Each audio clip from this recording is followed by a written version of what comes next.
दोस्तों हिसार की विश्वकर्मा धर्मशाला में और विश्वकर्मा धर्मशाला में CI2 central Indian trade union का जिला सम्मेलन चला हुआ है और इस जिला सम्मेलन की जो अध्यक्षता कर रहे हैं और सिट्टू के जो जिला के अध्यक्ष है कॉमरेड देशराज, वो हमारे साथ है। उन्हीं से हम जानना चाहेंगे कि जिला सम्मेलन क्यों होता है और जो मजदूरों की जो चुनौतियाँ उसके बारे में। नमस्कार सर। देखिए, CI2 का जब गठन हुआ हिंदुस्तान में, उसके बाद से लेकर अभी ये हिसार जिले का 13वां सम्मेलन है और ये सम्मेलन जो है हम हर 3 साल के बाद करते हैं।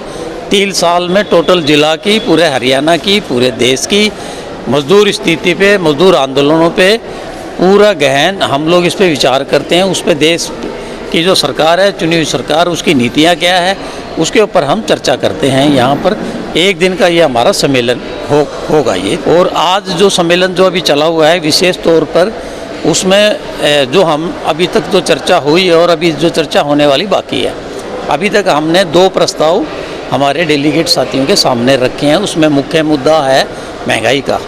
जिस प्रकार से देश के अंदर महंगाई बढ़ रही है और भारत की जो अर्थव्यवस्था है वो निरंतर नीचे गिर रही है, जिसका मुख्य कारण हम मान सकते हैं कि हमारा जो भारतीय रुपया है वो डॉलर के मुकाबले में बहुत काफ़ी, मतलब हम एक तरफ 75वीं वर्षगांठ मनाने की तैयारी कर रहे हैं, तो भी इन 75 सालों में आज तक ऐसी स्थिति, इतना नीचे जो डॉलर के मुकाबले रुपया जो गिरा है वो कभी नहीं हुआ। मतलब इस जो डॉलर के गिरा है, रुपया गिरा डॉलर के मुकाबले, इससे मजदूर को क्या प्रभाव पड़ेगा, एक बार वो जानना चाहते हैं हम। असल में इस पे ये सीधा ना ये मजदूरों के ऊपर हमला है ये। अच्छा, पूंजीपतियों को, दूसरा पूंजीपतियों को इससे फ़ायदा होगा क्योंकि वो तो डॉलर जमा कर रहे हैं। मजदूरों को जो सुविधाएं मिलनी है, वो सुविधाएं जो हैं उन पे खर्चे बढ़ गए हैं देश के, तो देश की सरकार नहीं चाहेगी कि मजदूरों को कुछ दिया जाए। वो कटौती मजदूरों की सुविधाओं के ऊपर ही होगी, चाहे वो नौकरी पे है, चाहे वो शिक्षा पे है, चाहे वो स्वास्थ्य पे है, चाहे वो भाड़े किराए पे, चाहे रेल और बस का जो भाड़ा किराया है उस पे है, ये तमाम जो खाने पीने समस्या, मतलब मजदूर को। यानी मैं ये जानना चाहता हूँ, लंबे टाइम से आप CI2 के जिला प्रधान भी हो, पहले महासचिव थे, क्या आप देखते हो कि चुनौतियाँ क्या है हिसार के अंदर? हम देखें मजदूरों को क्या क्या उनको, मतलब रोजाना हम देखते हैं कि किसी भी बिल्डिंग में यहाँ भी मजदूर मर गया, यहाँ भी मर गया। अभी 5-6 दिन पहले सरोदय हॉस्पिटल है, उसकी नई बिल्डिंग में एक मजदूर मर गया, और जो वीडियो बनाने गए उनके साथ भी बदतमीजी की गई वहाँ के उसके द्वारा। तो क्या चुनौतियाँ देखते हो, खासकर बाहर की जो लेबर आती है? देखिए, मैं उसी पे आ रहा हूँ कि आज हमने 2 प्रस्ताव रखे हैं। पहला महंगाई पे, मैंने जिस प्रकार से कहा कि महंगाई बढ़ती जा रही है, अभी तो फिलहाल तो ये ऐसा हो गया है कि आटा, दाल, सब्जी, दही, गुड़, चीनी, मतलब सब पे टैक्स लगा दिया, 5% GST लगा दिया, और यहाँ तक भी जो बच्चों के पीने का जो दूध है उस पर भी 5% GST लगा दिया। एक तो ये सवाल है। दूसरा जो प्रस्ताव हमने आज पास किया है वो खासकर अप्रवासी मजदूरों के लिए है। अप्रवासी मजदूर यहाँ अगर हम देखें जिला में तो 20,000 से ज़्यादा लोग काम करते हैं अकेले निर्माण का काम में, अकेले निर्माण के काम में। अलग अलग जगह पे हम देखें, फैक्ट्रियों में देखें जहाँ उत्पादन होते हैं, वहाँ अगर पूरी हम संख्या अगर हम जोड़ते हैं तो ये शायद 1.5-2 लाख के आसपास ये पहुँच जाएगी।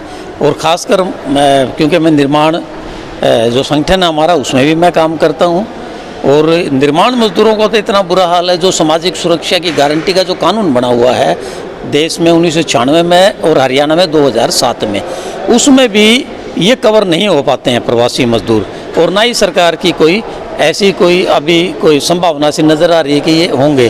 दुर्घटनाएं होती हैं, जो सरकार ने जो तय कर रखा है मुआवजा वो इनको नहीं मिल पाता क्योंकि ये रजिस्टर्ड नहीं है।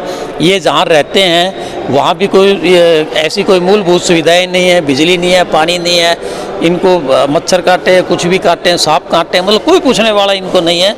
और यहाँ तक कि अभी तो कुछ दिन पहले इनकी झुग्गियों में आग तक लगा दी गई। मजदूरों ने यहाँ तक 16 का बड़ा मसला रहा, झुपड़ियों में आग लगा दी गई और फिर उनको उठाने की भी एक पूरी योजनाएं बनाई गई। बिल्कुल यहाँ तक मजदूरों का तो ये भी आरोप रहा है कि उनकी झुग्गियों को जानबूझ के जलाया गया था, और जिसमें एक मासूम बच्चे की मौत भी हो गई, और जिससे पूरे हिसार के मजदूरों में आक्रोश होया। और एक बड़ा यहाँ पर रोड मार्च करते हुए DC कार्यालय पे हमने धरना भी लगाया हमने। मतलब हम ये देखते हैं कि हमने उस रिपोर्ट को कवर किया था, अगर CI2 प्रदर्शन नहीं करती और किसान संगठन भी शामिल नहीं होते उनके उसमें, तो माफिया जो लोग जिनको उठवाना चाहते थे, जिन्होंने झुपड़ियाँ जलाई ऐसी उन पे आरोप था, तो उठा देते उनको। बिल्कुल उठा देते हैं उनको, इसमें कोई शक नहीं। और देखिए, एक तरफ तो देश की, ये मैं विडम्बना ही कहूँगा कि दुर्भाग्य ही है ये देश का, एक तरफ तो देश की तरक्की के लिए मजदूर चाहिए, क्योंकि जहाँ भी आप नज़र दौड़ाओगे ये सब मजदूर ने बनाया है, मजदूर चाहिए। दूसरी तरफ उसके लिए कोई मूलभूत सुविधा ना हो, ये अन्याय है, और ये अन्याय के खिलाफ लड़ना ही CI2 का काम है, इस लाल झंडे का काम है। जो उसमें किसान आंदोलन भी आ गया, उसमें मजदूर आंदोलन भी आ गया। जब तक ये न्याय की लड़ाई जारी रहेगी, ये इसी तरीके से संघर्ष होता रहेगा। और आज हम पूरी 3 साल की आगे की योजना भी बनाएंगे कि सरकार जो नीतियाँ ला रही हैं और जो ज़बरदस्ती मजदूरों पे थोपना चाहती है, उसके खिलाफ हम 3 साल और आने वाले समय में पूरा संघर्ष करेंगे और जन विरोधी जो नीतियाँ हैं सरकार की, उसका विरोध करेंगे।